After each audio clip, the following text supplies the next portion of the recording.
Today I'll be talking about the new Galaxy Tab A8. I actually own the older version, Tab A7. It's slightly slower with possibly less RAM.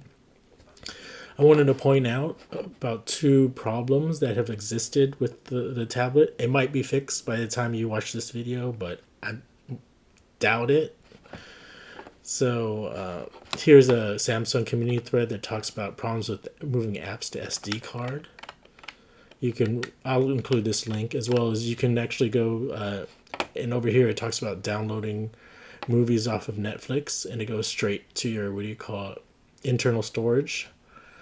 So those are the two big problems with my A7. When I try to move apps to SD card, I actually bought the 32 gigabyte model thinking that I could just use the SD card, but you can't move apps to SD in the sense that they have the button for some apps, and you click on it and it says it moved the storage into your SD card, but when you actually check the storage, it might just move like 100 megabytes of a 1 gigabyte or 2 gigabyte app.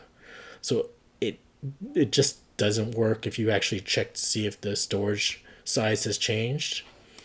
And number two is if you're using streaming apps like Netflix or Disney Plus, stuff like this or this, you can download movies onto your, what do you call it, tablet. And if you think the SD card can be used for it, it might not work. And, as far as that thread that I'm going to post here, it said it didn't work. And I'm pretty sure they haven't fixed it or anything. So I think it's a pretty big deal because, 32 gigabytes you can fill up really easily, especially with movies from streaming sites. So here's the Galaxy Tab 8. They mentioned how it's going to be 10% faster.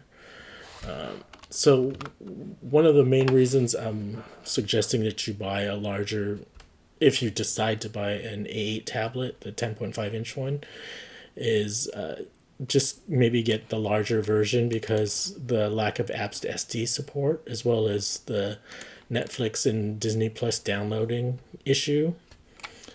They might fix it.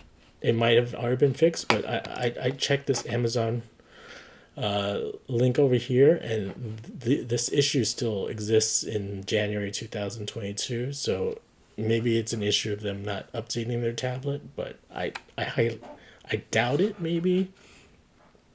So I'm just bringing this up. So when you're shopping, you don't think much about it, especially it says it has a micro SD card. Why can't you use it? So I really wish Samsung as well as Google would address this problem instead of allowing customers to run into it and then just feeling like they've been kind of bamboozled.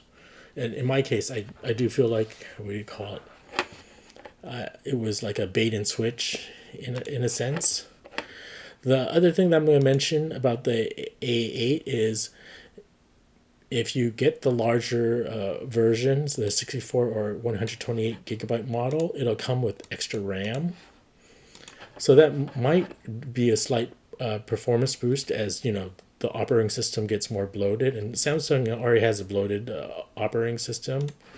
So you'll see over here on the Best Buy website, by default, the 32 gigabyte